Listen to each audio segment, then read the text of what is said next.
Welcome students, अस्सलाम वालेकुम। कैसे हैं बेटा? उम्मीद है सभी खैरियत से होंगे। तो आज हम जो चैप्टर का स्टार्ट कर रहे हैं वो होगा वेव्स एंड साउंड। ठीक है, अब वेव्स और साउंड से रिलेटेड और इस चैप्टर के अंदर जितने टॉपिक्स हैं उनका मुकम्मल कोर्स हम करने वाले हैं इंशाल्लाह। स्टार्ट करते हैं बिल्कुल स्टार्ट और बेसिक से। जो कि इस चैप्टर का कॉन्सेप्ट है वो ये है कि ऑसिलेटरी क्या होता है, ऑसिलेटरी मोशन किस टाइप की मोशन है। अच्छा चलिए, अब ऑसिलेटरी मोशन को हम एक और नाम भी दे सकते हैं और वो नाम होगा वाइब्रेटरी मोशन। क्या होगा बेटा? Vibratory motion. ठीक है, वाइब्रेटरी मोशन। ठीक है, अब ये दो नाम है आपके पास, ऑसिलेटरी मोशन और वाइब्रेटरी मोशन। ये दोनों टाइप ऑफ मोशन जो होती है वो सिमिलर होती है, एक ही मोशन का नाम है जिसको आप बाज़ औक़ात ऑसिलेटरी मोशन कहते हो और कई जगहों पर इसे वाइब्रेटरी मोशन भी लिखा गया है। इसकी डेफिनेशन क्या होगी? हम स्टार्ट करते हैं बिल्कुल बेसिक डेफिनेशन से। तो ऑसिलेटरी मोशन या वाइब्रेटरी मोशन की डेफिनेशन क्या होगी? To and fro. और इसके अलावा यह भी कहा जा सकता है कि बैक एंड फोर्थ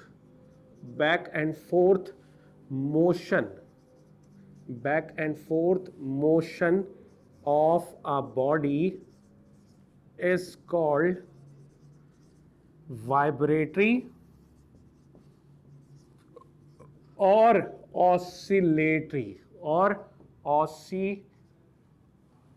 ऑसिलेटरी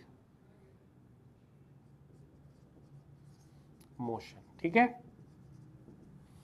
तो देखिए इसमें क्या बात समझाई जा रही है, इसकी डेफिनेशन या इसकी तारीफ क्या होगी ऑसिलेटरी या वाइब्रेटरी मोशन की। एक ऐसी मोशन, किसी भी बॉडी की एक ऐसी मोशन जो कि टू एंड फ्रो हो या फिर बैक एंड फोर्थ हो। ठीक है, ये दो सेंटेंस का कॉन्सेप्ट समझें। टू एंड फ्रो और बैक एंड फोर्थ मोशन के पीछे ही ऑसिलेटरी और वाइब्रेटरी मोशन का कॉन्सेप्ट छुपा है। टू एंड फ्रो या बैक एंड फोर्थ मोशन किस टाइप की मोशन होती है जो अगर किसी बॉडी के अंदर एग्जिस्ट करे, टू एंड फ्रो या फिर बैक एंड फोर्थ टाइप की मोशन, तो उस मोशन को हम ऑसिलेटरी या वाइब्रेटरी मोशन कहेंगे। एग्जाम्पल देता हूं पहले ऐसी चीजों की जहां पर जिसके अंदर टू एंड फ्रो और बैक एंड फोर्थ टाइप की मोशन परफॉर्म होती है। वो एग्जाम्पल्स क्या हो सकती है? वो एग्जाम्पल्स में हमारे पास मोशन ऑफ सिंपल पेंडुलम, या फिर एक और एग्जाम्पल इन अदर एंड हम ये भी कह सकते हैं, ये एग्जाम्पल भी हमारे पास है कि मास कनेक्टेड स्प्रिंग। ठीक है, मास कनेक्टेड स्प्रिंग जो होगा, चाहे फिर वो हॉरिजॉन्टल सरफेस पर हो या किसी वर्टिकली किसी हुक या हमने कहीं रूफ के साथ किसी हुक के साथ कोई स्प्रिंग ऐसे हैंग किया हुआ है और उसके दूसरे एंड पॉइंट पर जो है कोई मास कनेक्ट हुआ है, तो वो मोशन भी जो है आपके पास मास कनेक्टेड स्प्रिंग जो है वो भी ऑसिलेटरी या वाइब्रेटरी मोशन के अंदर कंसिडर की जाती है। अच्छा, इसके अलावा और क्या एग्जांपल्स हो सकती हैं? एक और एग्जांपल हम इसमें मेंशन कर लेते हैं, वो ये कि स्ट्रेच्ड स्ट्रिंग जो कि दो एंड पॉइंट के साथ अगर कनेक्ट हो, या आप ये कह दो कि स्टेशनरी, जैसे आप ये कह सकते हो स्टेशनरी ऑफ स्टैंडिंग बॉडीज। ठीक है, स्टेशनरी ऑफ स्टैंडिंग बॉडीज को नेक्स्ट फर्दर लेवल और क्लासेस के सिलेबस में शामिल किया गया है। फिलहाल हम इस लेवल पर इन दो एग्जाम्पल्स पर बात करते हैं ताकि हमारा कॉन्सेप्ट इधर उधर जाने के बजाय हमें बेहतर अंदाज में समझ में आ सके ऑसिलेटरी या वाइब्रेटरी मोशन क्या होती है। कॉन्सेप्ट यानी आपको डेफिनेशन तो क्लैरिफाई हो चुकी है कि किसी भी बॉडी के अंदर अगर इन दो टाइप की मोशन एग्जिस्ट करती हो, वो दो टाइप की मोशन कौन सी होगी? To and fro, back and forth. किसी भी बॉडी के अंदर अगर to and fro, back and forth motion पाई जाती है तो उस बॉडी को आप कंसिडर करोगे कि वो किस मोशन की हालत में मौजूद है, वाइब्रेटरी या फिर ऑसिलेटरी मोशन के अंदर। उसकी एग्जांपल मैंने ली है मोशन ऑफ सिंपल पेंडुलम और मोशन या फिर मास कनेक्टेड स्प्रिंग के अंदर भी यही ऑसिलेटरी या वाइब्रेटरी मोशन पाई जाती है। चलिए हम एक एक करके स्टार्ट करते हैं। इसकी डायग्राम में ड्रॉ करता हूं, वहां पर हम देखेंगे कि टू एंड फ्रो किस टाइप की मोशन है या बैक एंड फोर्थ का कॉन्सेप्ट वहां पर किस तरह से होता है और कैसे हम उसे ऑसिलेटरी मोशन या वाइब्रेटरी मोशन का नाम दे देते हैं। ठीक है, चलिए सिंपल पेंडुलम पहले हम बना लेते हैं। सिंपल पेंडुलम किस तरह से होता है या उसको हम डिटेल में इंशाल्लाह फर्दर इसी चैप्टर के अंदर डिस्कस करेंगे। फिलहाल मैं आप लोगों को एक रफ तौर पे एक डायग्राम के बेसिस पर इस कॉन्सेप्ट को समझा देता हूं कि वहां पर सिंपल पेंडुलम के अंदर जो है वो किस तरह से वाइब्रेटरी ऑसिलेटरी मोशन परफॉर्म हो रही होती है। ठीक है, चलिए अब ये हमारे पास है सिंपल पेंडुलम। ठीक है, अब सिंपल पेंडुलम जो है वो कुछ इस तरह से होगा कि आपने किसी सरफेस के साथ जो है एक हुक लगा दिया और उस पर एक स्ट्रिंग कनेक्ट कर दी और दूसरे एंड पॉइंट पर हमने क्या किया, एक बॉब अटैच कर दिया। बॉब कह दो या कोई मास कनेक्ट कर दो या आप इसके साथ कोई मास भी कनेक्ट कर सकते हो। अच्छा, अब जो अर्थ का सरफेस है वो यहां पर यानी ग्राउंड सरफेस यहां मौजूद है, तो ये अर्थ से कुछ थोड़ी सी ऊपर मौजूद है। अब एग्जैक्टली अगर हम इसे अपनी पोजीशन से डिस्टर्ब ना करें तो ये अपनी ही स्टेट पर रहेगी, जैसे हम ये कह सकते हैं कि स्टेट ऑफ रेस्ट की हालत पर रहेगी।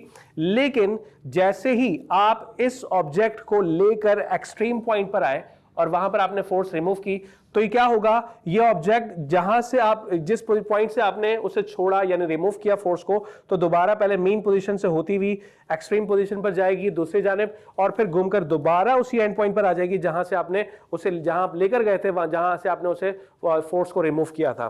देखें, अब पहले हम इस बात को समझते हैं कि जहां एग्जैक्टली इनिशियल लेवल पर इनिशियली जहां मौजूद होती है उस पॉइंट को, उस पोजीशन को हम क्या नाम देते हैं, तो ये है हमारे पास मीन पोजीशन। ठीक है, मीन पोजीशन, जैसे आप इक्विलिब्रियम पोजीशन भी कह सकते हो, इक्विलिब्रियम पोजीशन। ठीक है, इक्विलिब्रियम पोजीशन या मीन पोजीशन का नाम क्यों दिया जाता है? मीन या इक्विलिब्रियम पोजीशन का कॉन्सेप्ट जो है वो एक ऐसा पॉइंट, एक ऐसा इंस्टेंट जहां पर कोई भी बॉडी मौजूद है स्टेट ऑफ रेस्ट की हालत में, उससे डिस्टर्ब होने के बाद वो कुछ ना कुछ मूव करेगी टुवर्ड्स राइट और फिर दोबारा मीन पोजीशन से होते हुए टुवर्ड्स लेफ्ट भी मूव करेगी। तो इस तरह की मोशन को हम बेसिकली वाइब्रेटरी ऑसिलेटरी मोशन कह रहे होते हैं। ठीक है, ये हमारे पास initial point mean position, equilibrium position. अब क्या हुआ, इस बॉब को मैंने लेकर गया, यहां इस पॉइंट पर आया। ठीक है, इस पॉइंट पर आया, डॉटेड से मैं शो कर रहा हूं। अच्छा, अब ये जो पॉइंट होगा जहां पर उसे लेकर आए हो, ठीक है, जिस पॉइंट पर आप अभी इसे इस बॉब को लेकर आए हो, इस पॉइंट को या इस पोजीशन को आप नाम दोगे एक्सट्रीम पोजीशन का। ठीक है, क्या नाम दोगे बेटा? Extreme position. ठीक है, एक्सट्रीम पोजीशन का मतलब क्या होता है? एक्सट्रीमस्ट पॉइंट, यानी जहां तक आप लेके जा सकते थे, इससे ऊपर हम नहीं लेके जाने वाले। तो हमारे लिए सबसे एक्सट्रीम पॉइंट ये है जहां पर हम उसे लेकर आए हुए, तो ये हमारे पास एक्सट्रीम पोजीशन बन जाएगी।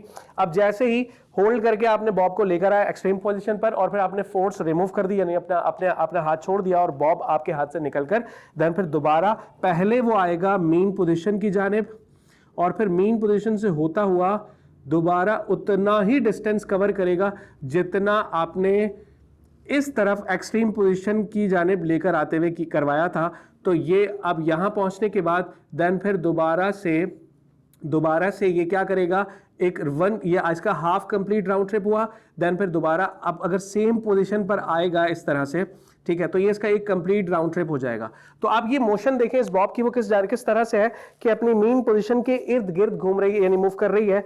तो इसे हम कहते हैं टू एंड फ्रो या फिर बैक एंड फोर्थ मोशन। ठीक है, इस तरह की मोशन जिस बॉडी के अंदर या जिस एक्सपेरिमेंट के अंदर आप ऑब्जर्व करते हो उसे आप ऑसिलेटरी मोशन का नाम दे देते हो और जो ये मोशन परफॉर्म करती है उसे हम सिंपल हार्मोनिक मोशन कहते हैं। उस पर हम जाएंगे इंशाल्लाह नेक्स्ट टॉपिक पर। फिलहाल आप लोग अपने दिमाग में ये रखें कि सिंपल पेंडुलम उन्हीं एग्जाम्पल में से एक एग्जाम्पल है जिसके अंदर हम ऑसिलेटरी या वाइब्रेटरी मोशन परफॉर्म कर रहे होते हैं। और वो किस तरह से करते हैं वो भी हमने देख लिया। वो मोशन जो मीन पोजीशन के इर्द गिर्द हो, इर्द गिर्द को हम टू एंड फ्रो या फिर बैक एंड फोर्थ मोशन कहते हैं। अनदर एग्जांपल जो मैंने यहां पर लिखी है वो ये है कि मास कनेक्टेड स्प्रिंग। ठीक है, अब मास कनेक्टेड स्प्रिंग के लिए हमने ये सपोज कर लिया हमारे पास ग्राउंड का सरफेस है यानी अर्थ का सरफेस है और ये वॉल ऑफ द आपने एक दीवार के साथ इस तरह से एक मास के एक एंड स्प्रिंग के एक एंड पॉइंट को कनेक्ट किया, हेलिकल स्प्रिंग है, ठीक है, और वो ऐसा स्प्रिंग घूमता हुआ ये आपका यहाँ तक आ गया, और ये इसके दूसरे एंड पॉइंट पर मैंने किसी ऑब्जेक्ट को इसके साथ अटैच कर दिया जिसका मास जो है वो m है, ठीक है। अब आप ये देखें यहां पर भी एग्जैक्टली क्योंकि इनिशियली ये यहां मौजूद है तो इस पॉइंट को आप मीन पोजीशन का नाम दोगे, तो मैं इसलिए हम अपना टाइम बचाते हैं क्योंकि हम ऑलरेडी पहले ही सिंपल पेंडुलम के अंदर इस बात को डिस्कस करके आ चुके हैं, तो मीन पोजीशन को m.p लिख रहा हूं मीन पोजीशन, ठीक है। अब आप क्या करोगे, इस मास को लेकर अब आप क्या करोगे टुवर्ड्स राइट, इसे अगर स्ट्रेच करते हो, स्ट्रेच करके उसे अगर आप आगे लेके जाते हो यहां कहीं पर, तो ये पॉइंट आपके लिए क्या हो जाएगा, ये पॉइंट आपके लिए हो जाएगा एक्सट्रीम पॉइंट, ठीक है। इसे मैं नाम दे रहा हूं या फिर extreme position E.P, extreme point या फिर एक्सट्रीम पोजीशन। अब आप जब फोर्स रिमूव करोगे तो क्या होगा, क्योंकि स्प्रिंग के अंदर इलास्टिसिटी पाई जाती है, तो जितना आपने उसे स्ट्रेच किया, स्ट्रेच के दौरान जितना डिस्प्लेसमेंट उसने इस जानिब कवर किया, जब आप फोर्स रिमूव करोगे तो एग्जैक्टली ये बॉडी दोबारा टुवर्ड्स द मीन पोजीशन आएगी, मीन पोजीशन की जानिब आएगी, और फिर जितना डिस्टेंस आपने उसे स्ट्रेच करवाने के लिए करवाया था उतना ही डिस्टेंस ये इस तरफ भी कवर करेगी। तो इसका मतलब ये हुआ कि अगर हम इसे इस तरह देखें कि मीन पोजीशन से होती हुई जब दोबारा जितना हम एक्सट्रीम पोजीशन की जानिब डिस्प्लेसमेंट कवर कराया उतना अगर हम इस तरफ भी करवाएं तो कुछ ऐसा आपको दिखेगा कि ये आपके पास इस तरफ भी एक्सट्रीम या एक्सट्रीम पोजीशन आ गई। तो आप ये देखें मेन पोजीशन के इर्द गिर्द कुछ ना कुछ मूवमेंट हो रही है, इस तरह की मूवमेंट को आप टू एंड फ्रो मोशन कहते हैं या फिर बैक एंड फोर्थ मोशन कहते हैं। दोनों तरफ जो डिस्प्लेसमेंट आप कवर कर रहे होते हैं उसकी भी डेफिनेशन पे हम जाएंगे इंशाल्लाह नेक्स्ट वीडियो पे। फिलहाल आप ये समझ लें ये है आपके पास एक मास कनेक्टेड हेलिकल स्प्रिंग, जो एग्जाम्पल के तौर पर हम ले रहे थे किसके अंदर, ऑसिलेटरी या फिर वाइब्रेटरी मोशन के अंदर, ठीक है। इस पर मैं हेडिंग डाल देता हूं मास कनेक्टेड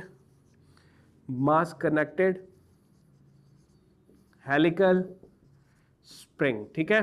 तो ये भी एग्जाम्पल है आपके पास वाइब्रेटरी या फिर ऑसिलेटरी मोशन की। उम्मीद है आप लोगों को यहां तक ऑसिलेटरी या वाइब्रेटरी मोशन का कॉन्सेप्ट क्लियर हो गया होगा। इंशाल्लाह हम नेक्स्ट टॉपिक जो इसके साथ जोड़ेंगे वो बेसिक डेफिनेशंस का होगा। जब हमें बेसिक चीजें क्लियर होती हैं तो हमें थ्रू आउट द चैप्टर सारे टॉपिक्स का कॉन्सेप्ट अच्छे से क्लैरिफाई हो जाता है। तो इंशाल्लाह नेक्स्ट वीडियो जो कि बेसिक वीडियोस की होगी, बेसिक डेफिनेशंस की होगी।